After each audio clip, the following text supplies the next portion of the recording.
Jagal. Waalaikumsalam warahmatullahi Kami wabarakatuh. dari Tokoh Indonesia ingin sedikit menggali tentang kebangsaan tentunya, sesuai dengan kepakaran Prof dalam hal kebangsaan ya. Hmm. Karena kalau tidak salah tadi dalam eh, podium memang jebolan Lemhanas kan gitu ya Prof ya. Nah, ini Iya, berbicara betul. Lemhanas kan tidak lepas dari yang namanya kebangsaan gitu. Betul. Bahkan tadi Prof menyampaikan tentang 4 pilar. Hmm. Namun begini Prof, yang ini saya tanyakan adalah ketika kita berbicara tentang demokrasi Indonesia. Hmm. Sepertinya demokrasi Indonesia itu belum ada sesuatu yang eh, dijadikan rumusan atau tolak ukur. Hmm. Karena dalam realitasnya demokrasi yang berjalan di Indonesia hari ini justru mencontoh kepada demokrasi yang ada di luar Luar Indonesia, Indonesia. liberal bisa dikatakan. Iya.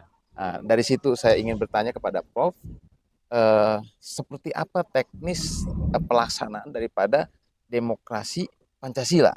Hmm. Karena negara kita berdasar kepada Pancasila, begitu Prof. Hmm. Silakan. Iya, baik. Pertama, terima kasih pada tokoh Indonesia dari pers dan juga dari teman dari Al Zaitun. Tadi dikatakan bahwa saya sebenarnya bukan tokoh ya, Siap. tapi kebetulan pernah berguru atau dididik di Lemhanas. Kemudian juga ditugaskan sebagai deputi pengkajian strategis di sana. Itu mengkaji tentang ketahanan nasional Indonesia. Kalau spiritnya Lemhanas itu dibangun oleh diinisiasi oleh Bung Karno setelah merenung selama 20 tahun menjadi presiden, negaraku belum maju-maju. Di situ terjadi inflasi 600% tahun 65. Nah, lalu beliau merenung, oh ternyata untuk membangun republik ini tidak cukup hanya dengan bedil, dengan mesiu, tapi membutuhkan lintas disiplin. Nah, sebetulnya di tahun-tahun 45 itu sudah didesain, dirancang bahwa nantinya Indonesia adalah sebuah negara yang demokrasi, tapi demokrasinya ala Indonesia, yaitu demokrasi Pancasila. Ada keterwakilan di sana, lalu didesainlah ada MPR, DPR, kemudian eksekutif yang nanti memilih pemerintah itu adalah lembaga tertingginya, Majelis Pemusyawaratan. Pemusatan.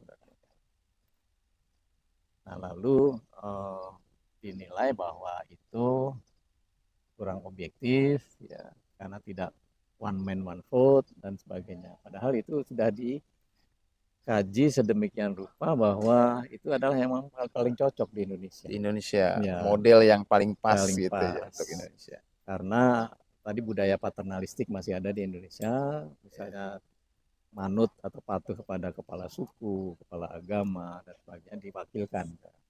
Jadi tidak one man one vote yang biaya tinggi, kemudian juga mungkin saja rakyat itu masih bisa didesain untuk penggiringan ke hal-hal tertentu. Jadi demokrasinya mungkin semu tanda kutip ya. Ya. Jadi di situ harusnya memang keterwakilan itu kan sesuai dengan uh, Pancasila tadi. Pancasila, Ya. betul. Prof, saya juga tertarik dengan paparan Prof yang melalui slide tadi bahwa ada sebuah survei Okay. yang menunjukkan bahwa uh, apakah Indonesia akan masih ada 1.000 tahun yang akan datang.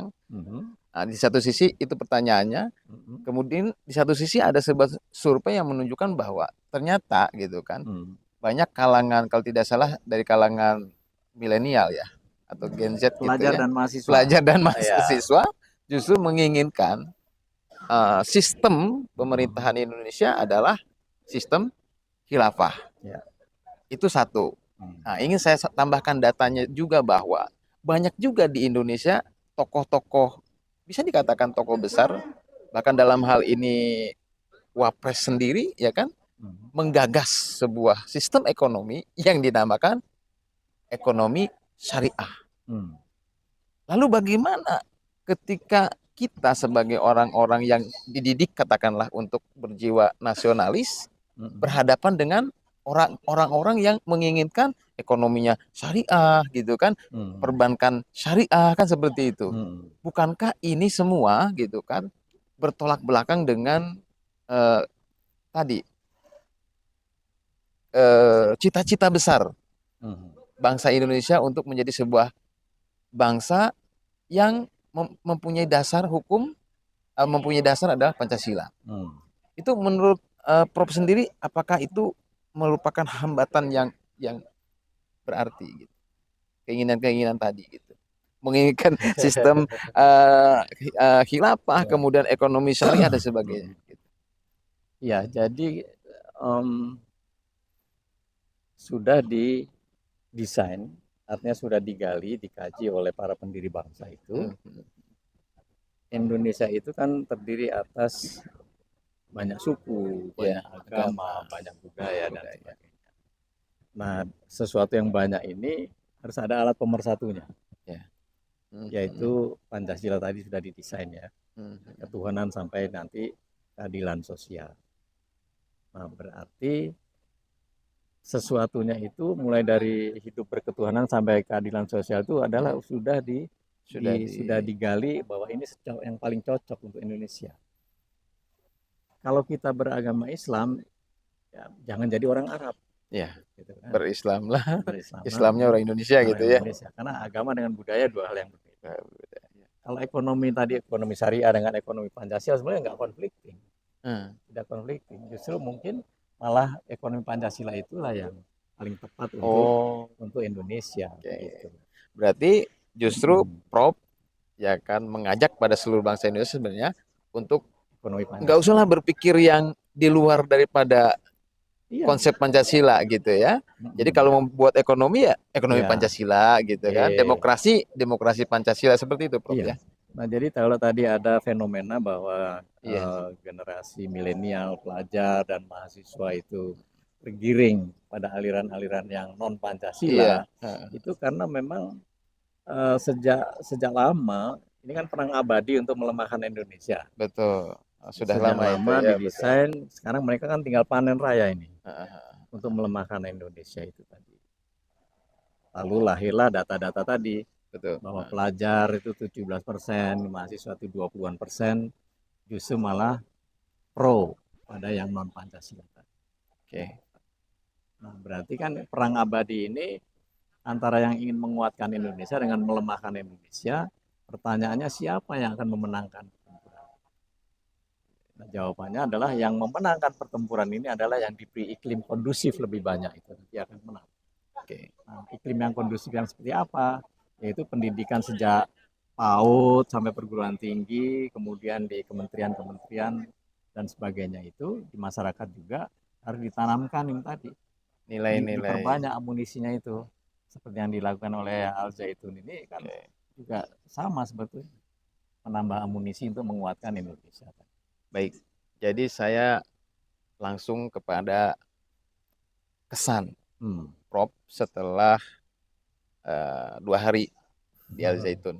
Jadi ketika kita berbicara tentang apa namanya tadi ya, kebangsaan, ketahanan pangan, nasionalisme dan sebagainya, apa yang Prof bisa lihat dari Al Zaitun?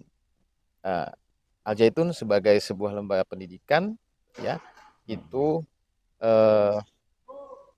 mewajibkan kepada seluruh sivitas Al Zaitun ini setiap pagi itu membaca Indonesia Raya versi aslinya 3 stanza gitu ya. Kemudian juga bagaimana sebagai pemimpin Pondok Pesantren Al Zaitun, Syekh Abdul Salam Panji Gumilang ini juga selalu berbicara tentang kebangsaan kepada seluruh sivitas yang ada. Tapi di sisi lain gitu kan, justru ada orang-orang yang mempersekusi daripada Syekh Abdul Salam Panji Gumilang itu sendiri. Apa sih Prof yang ada dalam benak Prof setelah Prof berada 2 hari di Al Zaitun? Saya terus terang memang baru pertama ke Al Zaitun. Kemudian selama ini kan ada dari informasi-informasi media dan sebagainya. Setelah saya masuk ke sini, itu ternyata sejak awal berdirinya Al Zaitun itu punya sebuah konsepsi toleransi dan perdamaian.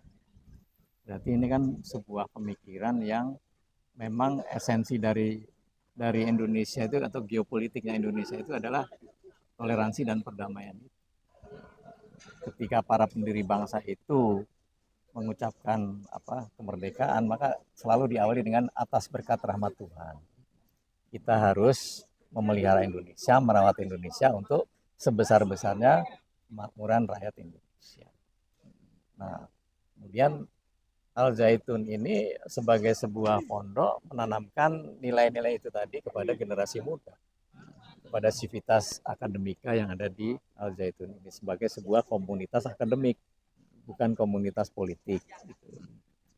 Nah, berarti kan di sini sudah mulai memang sejak awal didesain, dirancang untuk mencintai bangsanya, mencintai negaranya sesuai dengan kalau ajaran Islam juga kan pasti menanamkan hubul waton minal iman seperti itu. Jadi jangan sampai ketidaktahuan itu justru malah jadi menghakimi bahwa Al Zaitun begini. Artinya apa yang terjadi di Pondok Pesantren Al Zaitun, apa yang diterapkan di Pondok Pesantren Al Zaitun itu harus disiarkan gitu ya. Iya, harus dipublish gitu ya. Didukung bahwa spirit atau esensi dari Al Zaitun itu adalah spirit kebangsaan. Itu. Kemudian di Al Zaitun juga kan itu sebuah pondok pesantren yang menganut ketahanan pangan yang mandiri gitu. Pangan yang mandiri artinya seluruh kebutuhan makan di pondok pesantren ini yang kurang lebihnya itu ada 10.000 sivitasnya gitu kan, itu dicukupi sendiri. Itu menurut Prof, apakah itu bisa dikatakan salah satu bagian yang disebut dengan ketahanan pangan atau Ipolexus Budhan Kambrata itu masuk nggak ke situ bagian mungkin? Ya, memang tidak semua pondok pesantren mungkin punya tanah seluas Al Zaitun ya. Tetapi spirit dari Al Zaitun itu harusnya bisa diadopsi oleh pondok-pondok yang lain, walaupun tidak memiliki lahan yang luas misalnya. Bahwa ketahanan pangan itu kan tidak hanya harus didukung oleh lahan yang luas. Contohnya Singapura, nggak punya lahan tapi dia ketahanan pangannya bagus dibanding kita misalnya. Berarti spirit dari Al Zaitun itu kebetulan punya lahan yang luas, tapi cara pandangnya itu memang harus mencukupi dari dirinya sendiri. Nah, lalu dibangunlah ada rumah potong hewan, penanaman padi dan sebagainya untuk mencukupi para santri maupun sivitas akademika yang ada di Al Zaitun ini. Jadi intinya model Al Zaitun ini harus diperbanyak ya Prof ya. Harus di copy paste ke seluruh Indonesia gitu ya. Iya, di copy paste lalu disesuaikan dengan iklim setempat tadi. Gitu. Misalnya yang tidak punya lahan luas ya mungkin membangun industri kecil, UMKM misalnya. Lalu punya nilai tambah di sana. Nah, itu bikin tempe, bikin tahu begitu. Lalu bisa menghidupi sivitas di pondoknya itu. Baik Prof, dari saya cukup sekian. Terima kasih atas waktunya. Sehat kasih. Selalu. Tokoh Indonesia. Siap. Terima kasih Prof. Terima kasih banyak. Nanti sudah dari Pak Robin ya nanti link beritanya siap. nanti. Terima kasih banyak ya. Siap Prof ya. Terima kasih.